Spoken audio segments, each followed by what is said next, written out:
여러분, 이번 시간에는 평소와 달리 이번에는 귀로 여러분들이 한번 들으시면서 공부하시는 거 복습할 수 있는 시간을 갖도록 하겠습니다. 그래서 평소에 이동 중이시거나 아니면 집안에서 일을 하실 때 자주 들어주시면 공부에 도움이 되지 않을까 싶습니다. 자, 열심히 해봅시다, 여러분. 자, 여러분, 공중보건에서 건강과 질병에 대해서 한번 언급을 해보겠습니다. 자, 여러분, 우리 항상 공중보건이라는 말 자체가 어떤 뜻인지는 여러분들이 느낌이 오시죠? 자, 공중이라는 말이 뭡니까? 우리가 공중화장실이라고 하면 모두가 이용하는 곳을 말하는 거죠. 그래서 공중, 모든 사람이, 즉 모든 국민이 또는 지역사회 주민이 보건, 건강을 보호 증진한다. 그런 의미가 되겠죠. 그럼 이때 공중보건에서도 항상 건강에 대해서 언급을 하는데, 그럼 건강이라는 게 도대체 어떤 거냐 정확하게 명시를 한번 정의를 내려보겠습니다. 그럼 이때 건강에 대한 정의를 어느 단체에서 명시를 했어요. 어느 단체에서? 세계보건기구요. 세계보건기구 뭐라고 한다? WHO라고 하죠. 자, 여기에서 건강에 대한 정의를 명시했습니다. 자, 건강이란 무엇이라고 했냐면 우선 당연하죠. 육체가 아픈 데가 없어야 되겠죠. 신체적으로 건강해야 된다 했고, 그 다음에 또 신체는 건강하지만 내가 정신이 너무 지금 뭔가 아파. 그래서 내가 뭐 신체적으로는 육체적으로는 다 건강하지만 사이코패스야. 또는 뭐 정신질환을 앓고 있어. 그러면 건강한 게 아니잖아요. 정신적으로도 건강해야 돼요. 그 다음에 육체와 정신이 건강하더라도 늘 자기가 사회에서 사람들과 더불어서 살아가면서 자기가 해야 할 사회적인 역할을 수행하는 게 건강한 건데, 내가 은둔형으로 전혀 사람들과 접촉하지 않고 집에서만, 아무와도 접촉하지 않고 집에서만 지낸다. 그것도 건강한 게 아니라고요. 주부는 주부대로, 학생은 학생대로, 직장인이면 직장인대로 사람들과 더불어서 사회생활을 해야 되는 거죠. 그래서 육체와 정신이 건강하고 또 하나가 더 사회적으로도 안녕이라는 말은 굿이다 이 말인 거죠. 그래서 신체적, 정신적, 사회적으로 안녕인 상태를 무엇이라고 한다? 건강이라고 하겠습니다. 자, 이때 여러분 보기에서 만약에 건강에 대한 정의를 물었을 때 영적인 안녕을 포함을 하고 있다면 이거는 X라고 하셔야 됩니다. 아직까지는 WHO에서 영적인 안녕을 포함시킬까 논의는 하고 있다는 얘기는 들었어요. 그런데 아직은 정확하게 영적인 안녕은 포함되지 않고 있습니다. 자, 결론, WHO에서는 건강에 대한 정의를 내릴 때 어디까지 했다? 신체적, 정신적, 사회적 안녕. 누가? 세계보건기구가요. 되셨습니까? 알아두시고. 자, 그 다음에 보건에서는 여러분 질병을 치료한다 그런데 초점을 두지 않아요. 그래서 보기에서 질병을 치료한다 이런 말 나오면 X 하셔야 됩니다. 그러면 보건에서의 목표는 건강을 보호해서 증진하는 게 목표가 되겠죠. 그러면 이때 건강 증진이라는 거는 어떤 겁니까? 했을 때 당연히 여러분 외우지 말고 이해하시면 됩니다.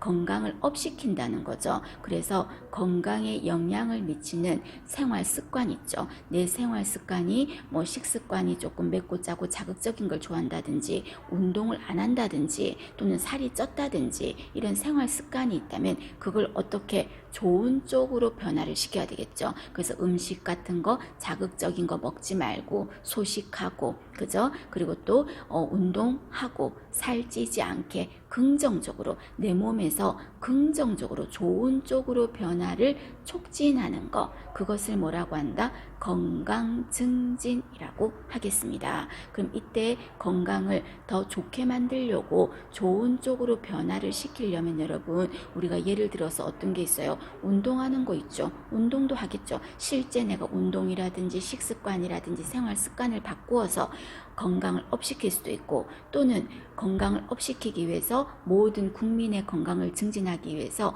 보건교육을 할 수도 있겠죠. 계단 오르기를 하시는 거는 수명의 연장을 시킬 수 있고, 또는 식습관을 이렇게 하시는 게 좋겠고 하고 보건교육을 하는 것도 있겠죠. 그러면 건강 증진은 보건교육하고 똑같은 개념은 아닙니다. 쉽게 말해서 문제에서 건강 증진은 보건교육이다 이렇게 말하면 X가 됩니다. X가 됩니다. 그럼 보건교육 한다면서요. 그거는 건강 증진이 예를 들어서 이렇게 크게 범위가 있어요.